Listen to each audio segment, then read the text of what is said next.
Hola, soy Oscar Mata, es un gusto estudiar con usted. Estamos estudiando el tema la Trinidad. Esta es la sexta parte de este tema, es un tema extenso. Le invito a que en este canal encuentre las otras partes. ¿Cuándo fue que Dios empezó a ser motivo de estudio? El atrevimiento de hacer de Dios un ser para estudio, analizado, y sobre el cual poder alcanzar conclusiones surgió solo hasta después del siglo II, cuando los paganos tomaron dominio de congregaciones fundadas por los apóstoles, en las cuales introdujeron sus creencias. Nunca antes en la historia los hijos de Dios tuvieron semejante osadía, ni en el Antiguo Testamento ni en el Nuevo sugieren semejante cosa. Amar a Dios por sobre todo y adorarle fueron los principales objetivos de los santos. A diferencia de los santos hombres de Dios del pasado, incluso aquellos que a través de los medios que Dios puso al alcance pudieron conversar con él, incluso ellos nunca lo examinaron a la manera como la doctrina trinitaria examina a Dios. Sin embargo, los paganos cristianizados, entre ellos Teófilo, Anastasio y otros considerados hoy como padres de la iglesia, ellos procedieron a estudiar a Dios exactamente como hacían las religiones paganas de donde procedían. Semejante actitud importada del paganismo fue la causa de someter a blasfemas conclusiones a aquel que es digno de honra y gloria. La influencia pagana es la que originó llegar a tener como objeto de estudio, de análisis y de conclusiones a aquel que nunca ha informado nada respecto a su esencia. Con el correr del tiempo, la teología pagana, no el temor reverente a Dios, soslayó la verdad de que el ser de Dios nunca será conocible ni mucho menos sujeto de estudio, al menos en esta era. Lo peor del caso es que para colaborar estrechamente con el paganismo que originó al Dios analizable, la teología cristiana procedió a tomar como excusa los escritos de los santos hombres de Dios y les atribuyeron ideas que nunca cruzaron por la mente de los escritores bíblicos, haciéndoles aparecer como que hablaron del ser de Dios, pero como que ellos nunca se enteraron de lo que estaban hablando.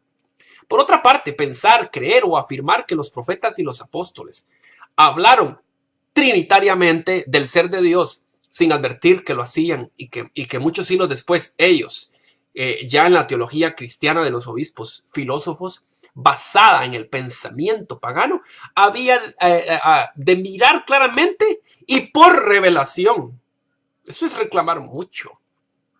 Semejante reclamo es una proclamación de éxito de las ideas paganas, de que cualquier persona que se lo proponga puede también explorarlo. Cualquier historiador de religión sabe que el paganismo influenció grandemente sobre la religión cristiana, al grado de afirmarse con sobrada razón que muchos festivales paganos son celebrados actualmente bajo la bandera del cristianismo. Con todo, el hecho de haberles colocado viñetas cristianas no les exime de ser paganos. Ejemplo de ello, la Saturnalia, un festival pagano actualmente celebrado con el nombre de Navidad, del cual, siendo un festival pagano, muchos la identifican ahora como la Saturnalia cristiana. Nadie habla abundantemente de cómo en semejante lucha el paganismo triunfó. Lo que sí se sabe es que la cristianización de los paganos tuvo un efecto recíproco. Los paganos aceptaron el cristianismo y los cristianos aceptaron el paganismo. De no haber sido así, los paganos no habrían abandonado sus costumbres, sus ídolos y festivales, mientras que los cristianos se habrían mantenido gozando de la fe que de los apóstoles recibieron, pero la historia claramente muestra que no fue así. El caso es que a la postre llevó al establecimiento de la Trinidad en el cristianismo, y esta es una demostración fehaciente de lo que se está diciendo en este estudio. Aquellas concepciones dominantes mencionadas por Seeberg de ninguna manera significan que hayan sido ideas que todos los obispos compartían. Por el contrario, el grupo de obispos en desacuerdo con esa modalidad trinitaria era un considerable número. No fue sino hasta que la fuerza autoritaria de los proponentes trinitarios se hizo sentir por medio de la amenaza de excomunión contra quien estaba en desacuerdo, que la opinión comenzó a volcarse a su favor. Incluso Eusebio de Cesarea fue sometido a esa presión.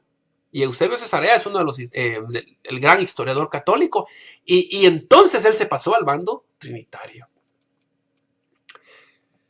De ese modo, ha sido como el concepto monoteísta judío, como popularmente se conoce a Deuteronomio 6:4, ha sido alterado con ideas. Esto significa que aunque la Biblia no menciona a un Dios trinitario, sino a un Dios único, los padres de la Iglesia Católica no prestaron atención a eso. Más bien, su propósito fue ajustar la declaración de Deuteronomio 6:4 para instituir que si bien la Escritura no habla de la Trinidad, el pensamiento encuentra una opción para hacer que los textos bíblicos le den cabida. Eso no es exégesis, eso es eisegesis. Son dos palabras muy diferentes. La exégesis con X es que la Biblia me diga qué dice la Biblia. Y la eisegesis con S es que yo le digo a la Biblia qué tiene que decir la Biblia. Y esto fue lo que pasó con la Trinidad. La Trinidad no es un estudio exegético, es un estudio eisegético. Porque son los pensamientos filosóficos y los pensamientos paganos los que le dijeron a la Biblia, Biblia, esto es lo que tú dices.